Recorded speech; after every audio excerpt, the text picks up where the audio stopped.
శత్రువుకు సాధ్యమా?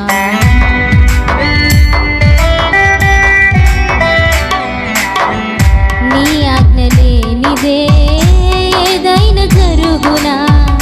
నీ కంచె దాటగా శత్రువుకు సాధ్యమా?